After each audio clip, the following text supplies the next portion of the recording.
So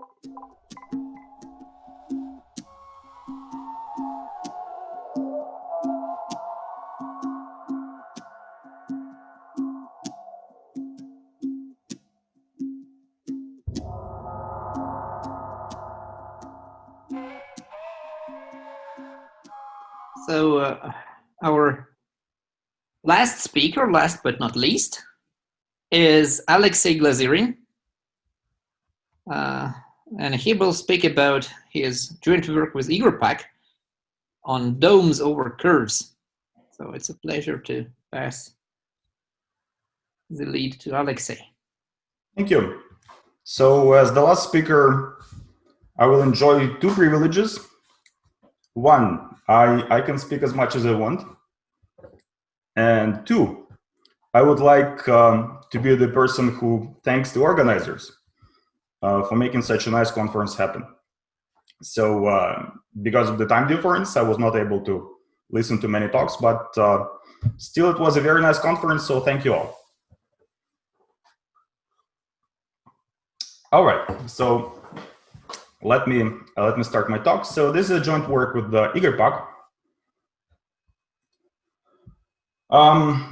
This is the plan. So fairly easy. I'm going to talk about the question of canyon, Rick Canyon, and then the question is regarding the existence of domes. So then I'm going to talk about cases when they exist. Then I'm going to switch to the situation when they don't exist. And finally, I'm going to conclude with a bunch of open problems. So what's a dome? Well, we're going to start with a piecewise linear curve such that all pieces of this curve are unit segments. So everything is going to happen in dimension 3. Everything is going to be three-dimensional today. For a dome, so what's a dome? By a dome, we're going to mean a piecewise linear surface that consists of equilateral triangles such that the boundary of this surface is this particular integral curve gamma. So if there is a surface like that, if there is a dome, we're going to say that the curve gamma can be domed. And the question of canyon is the following: can every integral closed curve be domed? So in other words, can we span every curve by a surface of equilateral triangles? So here we don't really have any restriction on the topology of the surface. So it's not necessarily homeomorphic to a disk. It may be any surface here. So it's a fairly general question. Well, and here are 3 examples of very simple curves that can be actually domed. So if you start with a square, or regular pentagon, or regular pentagonal star, you can actually dome all this by just taking a point above the center and forming equilateral triangles.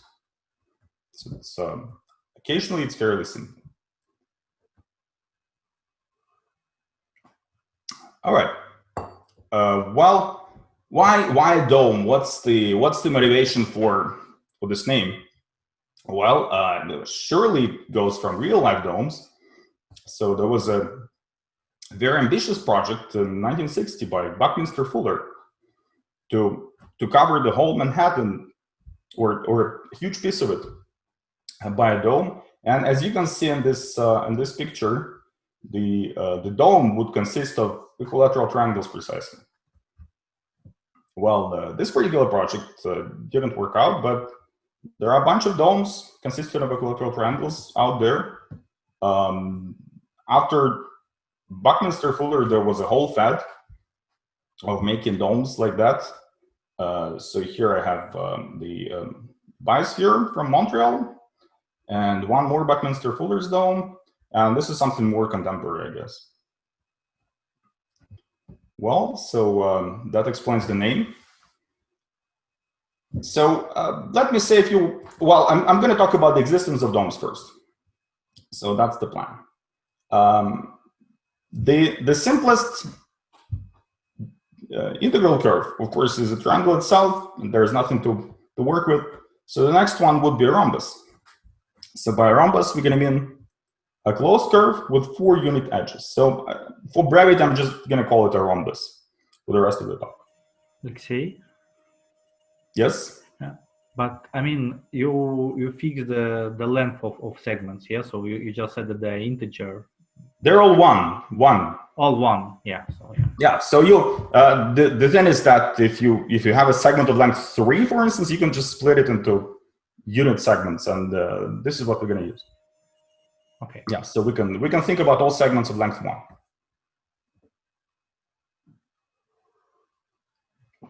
All right. So we would like to work with rhombi. That's our plan. So first, we're going to look at rhombi. Well, in this space, the rhombus is going to be defined by 2 diagonal lengths. We just need the sum of squares of these diagonals to be no greater than 4. So essentially, we have a whole 2-parameter family, a circle of 3-dimensional rhombi. So, and the first fairly simple observation tells us that, well, the set of rhombi that can be domed is actually dense. So in particular, if you fix one diagonal and you make it non-algebraic, then the set of values of the second diagonal are going to be dense. The set of values such that the rhombus can be domed is going to be dense on the interval of all possible values. Well, why is that so? That is fairly easy to explain. Let's look at the simple rhombus here. When one diagonal is A, the other is 1. All right. So if the values are A and 1, we can definitely dome it. It's right here. But then we can actually glue this dome many times. And using this, we can change the diagonal of a rhombus. We would get infinitely many rhombi. They're going to be domed. And because of non-algebraicity of A, the set of possible values of diagonals is going to be dense. So that's a fairly simple observation, but we're going to use it many times.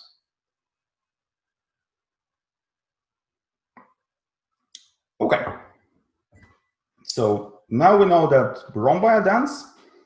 Rhombi that can be domed are dense in the space of all rhombi. So here's our first result.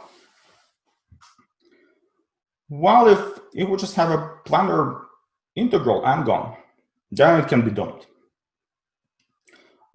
Surely it's enough for us to prove this statement for planar angon where the sides are unit, because then we can just multiply triangles and we can make them larger, having any side.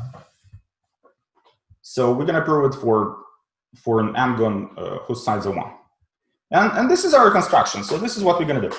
A piece of construction is shown here.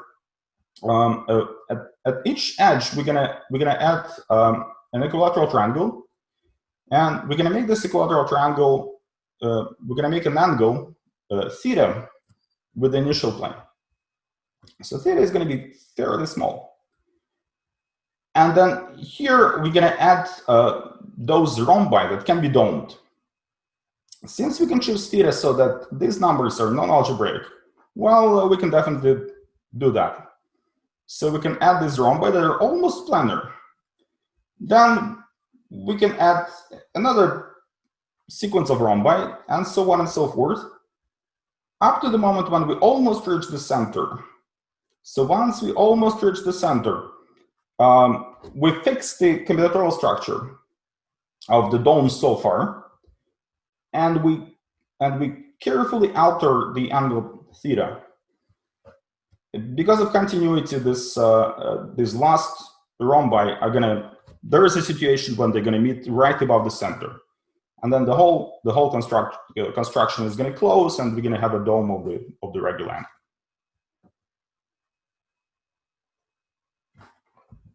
So we essentially use this rhombus lemma and a little continuity at the end. Okay, good. So that's a very special construction. What else can we prove? Well, actually, curves that can be domed are dense among all the curves. So this is our result. We can show that for any integral curve, there is a curve with an epsilon in this curve such that it can be domed. So how can we do that? And it's a fairly long proof with several steps. So one, well, we're going to use flips. So for a couple of sides, consecutive sides of our integral curve, we're going to flip them like that using the rhombus. So the first bunch of steps are going to make our curve almost planar. Since we have this rhombus lemma in mind, we can make our flips more or less with any angle we want, and therefore we can make a curve almost planar. And the second step, once we have our curve almost on the plane, using flips again, and one of the classical lemma of Steinitz, but we need something a little stronger, so we use the optimal constant by Bergström, the square root of 5/4. We can make a curve so that all pairwise distances are no greater than the square root of 5/4. So now we have an almost planar curve, and all distances are fairly small. So what's next? Since all the points are really close, we can actually split our curve into two parts, a pentagon and a curve that is shorter. So we just take three consecutive sides of our curve, and we can take a point Z and connect it to these 2 points, W1, W4 on the figure. So now we split our curve into two parts, a pentagon and a curve that has a smaller length. Well, for a pentagon, we have an ad-hoc construction because we can split it into two rhombi and an equilateral triangle. And this one is smaller, so we can use the inductive hypothesis. This is all a rough sketch, of course. It's not an actual proof right now. And of course, once you do all that, you have a certain combinatorial decomposition of our curve into triangles and rhombi. And then we can always slightly alter the vertices of our curve to be sure that all the distances are generic, and we can apply the rhombus lemma at all steps. So that all the rhombi that we have our construction are almost realizable. We just need to alter the points a little. Okay, so this is our density results. We do know that the curves that are domed are dense among all the curves. Well, it doesn't really answer the question of canyon, right? So we actually do answer the question of canyon we give the negative answer to the question. In particular, so that's the next result I would like to discuss. So return to rhombi. We prove the following result. So if a rhombus can be domed, then there must be a polynomial such that its value is 0 at the squares of the lengths of these diagonals of the rhombus. So this already means that in this two-parametric family of rhombi, all the rhombi that can be domed, they actually lie on one-dimensional subvarieties. So on top of that, so actually this is not all we can prove, right? So here P is just some polynomial. In fact, we can show that this polynomial looks very particularly. So for instance, we can prove that if the ratio of two diagonals is algebraic, but they're not algebraic themselves, then the rhombus cannot be domed. So for instance, the rhombus where the two diagonals are equal, but they're non-algebraic, it cannot be domed. So such as, I don't know, if this number is 1/pi and this is 1/pi, for instance. So although there is, of course, a polynomial p that is vanishing on these values, but our proof implies that it cannot be done. And moreover, we can actually explain a little more if the minimal polynomial has a certain looks in a certain way, then we can also explain why the dome cannot be why the rhombus cannot be domed. So it's a bunch of negative results. We don't really have the full description of negative results. We just know a bunch of them that follow from our proof. So how do you prove stuff like that? So as a matter of fact, we do use a bunch of rigidity results in this direction. So first I would like to talk about periodic surfaces. So let's say we have a complex of triangles, and there is an action of z times z on this complex. And I don't think, yeah, it's not written here, but let's say the number of orbits is finite. And we have a realization of this complex in the three-dimensional space, so that those generators correspond to translation vectors alpha and beta. Then if you have a situation like that, we're going to say that k theta, so the complex and its realization, is a doubly periodic triangular surface. So it's a little abstract. I don't have nice pictures here, but just imagine something like this. It's a very simple picture here. It's surely this doubly periodic triangular surface can be much more complicated. This is a surface, and alpha and beta are period vectors for the surface. Well, so why would I talk about these surfaces? As a matter of fact, there is a theorem of Alexander and Sergei Gaifullin from some number of years ago that tells us that if this doubly periodic surface is homeomorphic to the plane, then there is always a one-dimensional subvariety that contains the gram matrix of the formed by the period vectors alpha and beta. So if alpha and beta are the vectors for the surface, and we can surely define a gram matrix. So alpha squared, beta squared, and the product alpha beta are going to be there. And it appears that there are two non-trivial polynomials such that they vanish at the values of the elements of the gram matrix.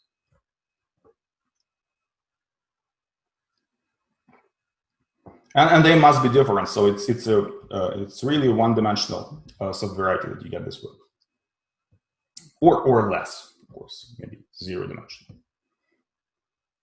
Well, so how's that connected to our question, to the Kenyan problem? So let's explain a simple version of our result using the theorem of Gaifullin and Gaifullin. So for this particular case, I'm going to talk about domes that are homomorphic to a disk. So this is it's all actually on the picture, right? So when we have a rhombus, we can actually glue this rhombus with its opposite copies, so gamma and negative gamma. We can glue the whole surface out of that. So it's going to be a doubly periodic surface right here. And then on each rhombus, if there is a dome of it, we can glue a dome on top of this rhombus, and for negative gamma, we can glue a dome below this rhombus. So this way, gluing all these domes all together, we get a doubly periodic surface that consists of equilateral triangles. And then the theorem of Gaifullin and Gaifullin tells us that, well, there are two non-trivial polynomials that are vanishing on the gram matrix formed by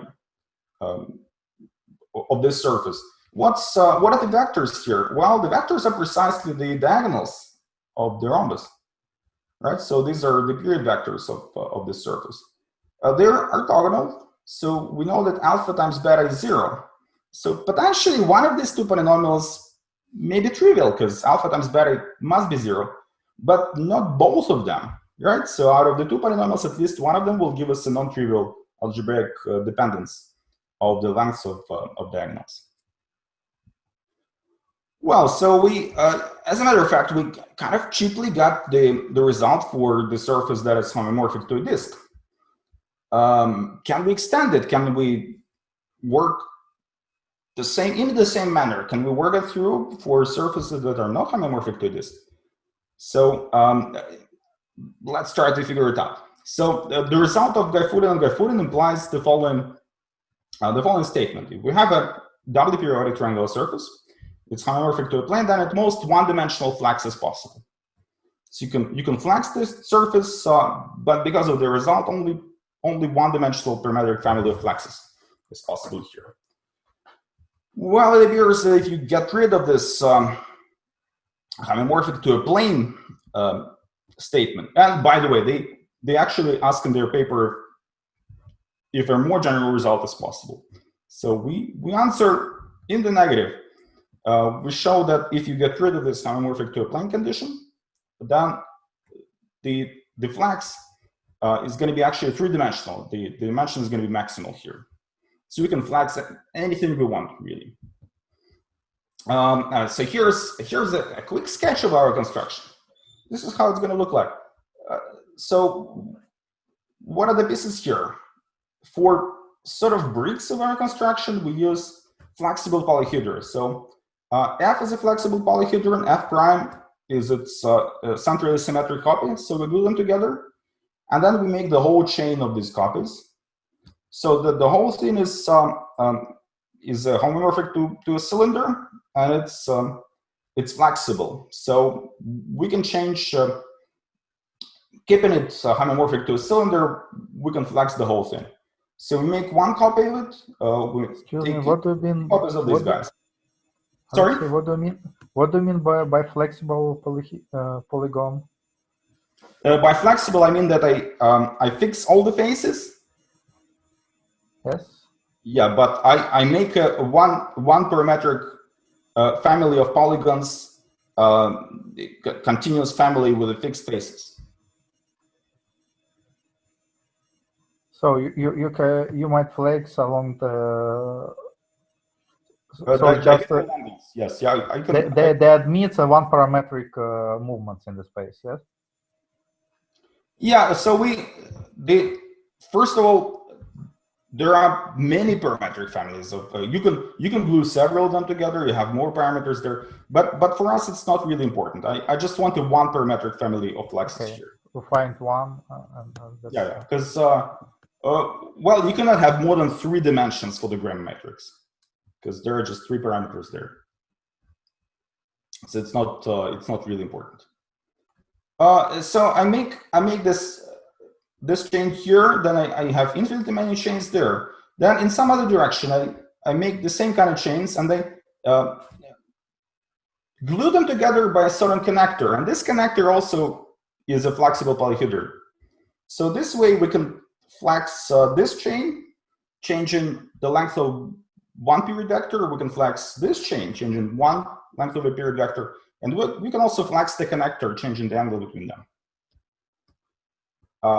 So that's the construction. One more picture here. So they're all a little misleading because those pieces, those bricks are actually not those simple polyhedron. They're something like brick octahedrons. So they're a little more complicated, but I don't really know how to draw something like that to make it convincing. Well, what's the conclusion? What's the moral of the story? The general version of the Gaifullin-Gaifullin theorem doesn't actually work. So we need a different result, or at least a slightly different result. And this is what we got. We used a similar technique actually. We used the approach, the algebraic approach. So we use the places of fields, and then similarly to the proof of the Ballows conjecture by the theory of places. We use the induction over the combinatorial structure of a surface.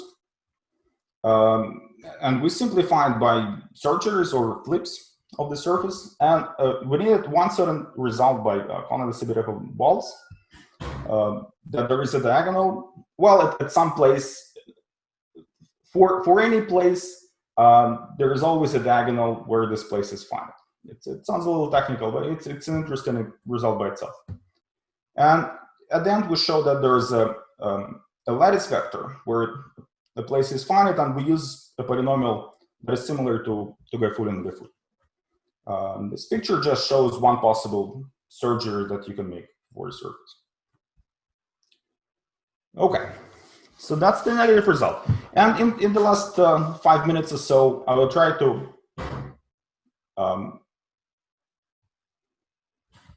show a bunch of open problems for you. So I will try to interest you with open problems.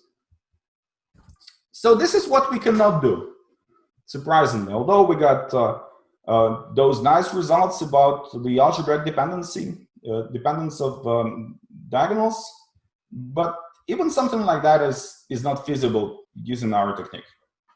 So that's the simplest triangle we can think about, and we don't know what to do with that. So that's our conjecture. It cannot be domed. Well, what we do know is that if this triangle can be domed, if there is a dome for this triangle, then there is an elaborate scheme how to construct domes for every integer-sided triangle. So this we can do.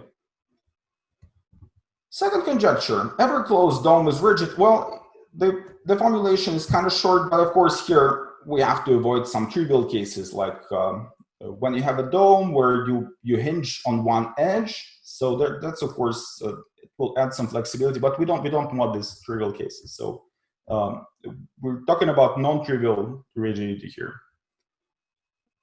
And as a matter of fact, conjecture 2 applies conjecture 1. So why is that so? If every dome is rigid closed dome, meaning that it has no boundary. Well, because if this guy can be domed, then we can get these two triangles, 3, 7, 7, 4, 7, 7, for instance. I mean, not that important. And then using 4 copies of one and 4 copies of the other triangle, we can actually make a big octahedron out of these guys. And that's how the construction looks like. So if rigid, then we cannot dome 2, 2, 1. Well, what else? So I want to show one more connection with this conjecture. We don't know how to solve a problem for planar rhombi. So we don't really have any idea what to do there, but it seems reasonable to conjecture that the set of planar rhombi that can be domed is countable. Well, and of course, the conjecture on rigidity implies this conjecture as well. Well, how so? Because if this is uncountable, if this set is uncountable, we actually know that there are only countably many possible domes, because there are a finite number of triangles in each dome, and well, the finite number of topological possible combinatorial structures that can form this dome. So there are countably many domes, and if the set A is uncountable, then of course we can show that for the same combinatorial structure there would be a flex. Okay, what else? One more conjecture connected to this 2 to 1. So this that's sort of a nice conjecture about coloring in dimension 3. I think Igor asked about it on Math Overflow, but I don't think there were any significant responses there about this. So let's say we have this this rhombus on the plane, and it has sides 2, 2, 2, 2, and one diagonal is equal to 1. So it's comprised of 2 triangles 2 to 1. And now we color the vertices of this rhombus by 1, 1, 2, and 3. So if the question is whether there exists a coloring of the whole space so that it doesn't contain rainbow unit triangles. So can you color the whole R3 so that none of the unit triangles is rainbow, has all 3 colors? Well, we conjecture that there is a color like that. And as a matter of fact, this conjecture would imply conjecture 1 as well. Well, why is that? Because it's actually because of the Sperner lemma. If this can be domed, then we could add a dome here, well, and the dome there. So, and then we can use the Sperner lemma of the surface that we obtain this way. And well, if the dome is homomorphic to a disk, then we use the basic Sperner lemma, or we can use the Olex variant for any two-dimensional surfaces. The result will tell us that there's an even number of rainbow triangles in this whole closed surface, but there's already one here, right here. It's already a rainbow triangle, so we would have a new equilateral triangle that is rainbow, but it doesn't exist because of the coloring. Okay, so that's I think a nice connection. We actually tried something like Monsky type colorings, but we never succeeded. So maybe there is something a little more interesting here. We don't know. Well, what else? So this one more open question that we have. Can we have something that cannot be domed? Do we have two-unit triangles? So if our curve just a unit of is a union of two-unit triangles. Since we have a similar situation with since there are rhombi that cannot be domed, it's easy for us to conjecture that there should be pairs of unit triangles that cannot be domed. This conjecture, this is something that we tried, but it didn't work out. We thought that we could explain every integral curve by a rhombus, and it would be pretty nice if we could do so. So the conjecture is that for an integral curve, there is always a unit rhombus, so that there is a dome over their union. So the domability of a curve is equivalent to the domability of a rhombus. But again, we never got really close to proving something like that. And finally, the last conjecture here. So while we have this algebraic dependence for a rhombus, that is pretty nice. Can we have something more general than that? So for instance, if we have a general curve, and we look at all the diagonals of this curve, a bunch of algebraic dependencies of these diagonals comes from Kelly-Mandler determinants, of course. So we already have many of them, but maybe because of the condition that it can be domed, we can get one more, at least one more. And so the conjecture is that, well, there is one more algebraic dependency here that doesn't belong to the ideal generated by Kelly-Mandler determinants. And that is the last conjecture I wanted to show. That's it. Thank you very much.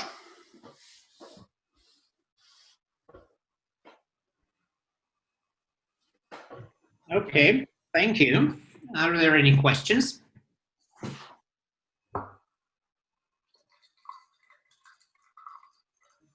I want to ask one question that doesn't directly relate to this talk, but it's related to the DOM construction. Alexey? Yes, yes. Oh, have you thought about like discrete version on the filling area conjecture? Which one?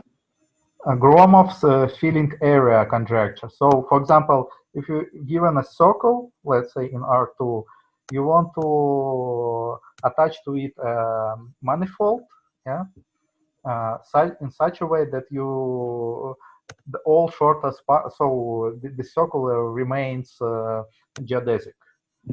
Yeah, and the answer is that if there is no holes, so it's if the surface is will be homeomorphic to a sphere, a half sphere, then the answer is the half sphere is the best possible way of doing this in terms of the area. Yes, yes. And yes. Here it's like natural questions. If you have two regular n-gon and you want to construct a dome over it, what will be like the minimal number of triangles you need to somehow to connect it? So the thing, at least for us, all the constructions that we had, they're so far from being optimal, because you use this density results for rhombi, where you actually make circles around the same rhombus up to the moment when you hit the right point. I mean, I don't think anything we did is really close to what you're asking about. No, but if n is big enough, and I know some powers of some prime, then probably you can approximate a unit sphere or something like this. I don't know. Yeah, I really don't but know. It's a reasonable question, because that's the thing is that this equilateral triangles condition that imposes so many restrictions on the surface. It's I don't know, you know, in the modern, I guess that now fashion is to construct surfaces with quadrilaterals. Yeah, because you have, for quadrilaterals, you have only one degree of freedom. I think it's not now. It's way older than the question of Kenyon or anything like that. Yeah, but it is, you know, this is actually so-called minimum surfaces. You know, I know, yeah, I remember also about Gromov, but more considered Sasha Babenko from, you know, this from Berlin. He considered, yeah. But they, yeah, I'm not so sure that they try to find close to equilateral triangles, but however they try to find, for them it is impossible, like Alexey said. However, it is considered it is different. It's like not even a neighboring problem. I think it's very different from. No, the neighboring they try to find, because for application it is important. This minimum surface, it is important. I understand the importance of the problem. I'm just saying that, yeah. This and the problem of Kenyon, they're not really neighboring problems. They're different problems with different approaches. Yeah, sure. I don't see much connection. I mean, on superficially, sure. Mm-hmm. On the surface.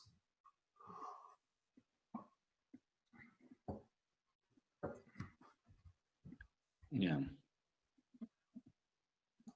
But however, yeah, it is maybe there are some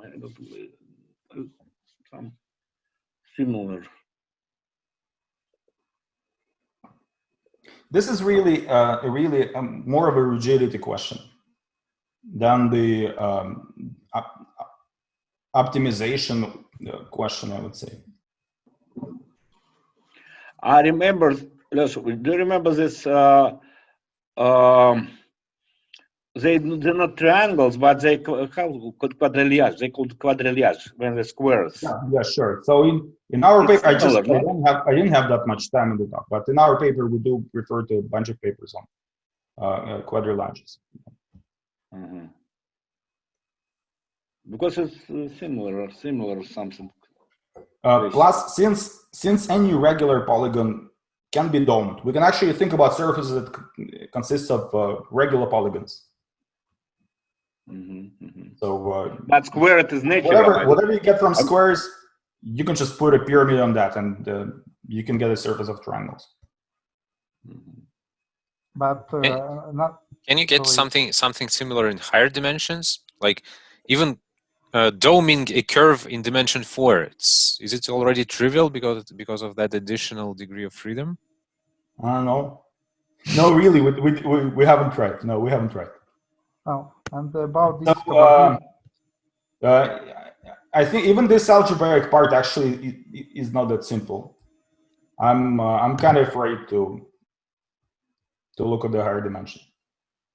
And about this cobordism-like problem, so can you state something that if you have like integral curve, then you can find some, I mean, in somehow simple another integral curve and yeah. So I listed just 7 of our conjectures. We have several more.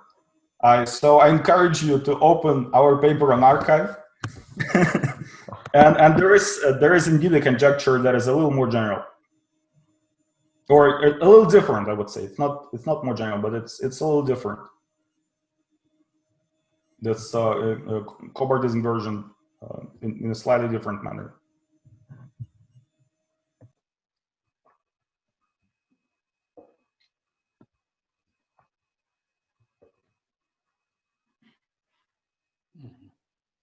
Thank you, Losha. It's a nice talk. Thank you. Also, I have maybe a silly question, but I would like to ask you afterwards. Okay, sure. It's a bit related to what you are doing. Okay. Okay. All right. It's a good time to thank the speaker again and thank the organizers for sure. Okay. Thank you. Thank you, everyone, for being here. Yeah.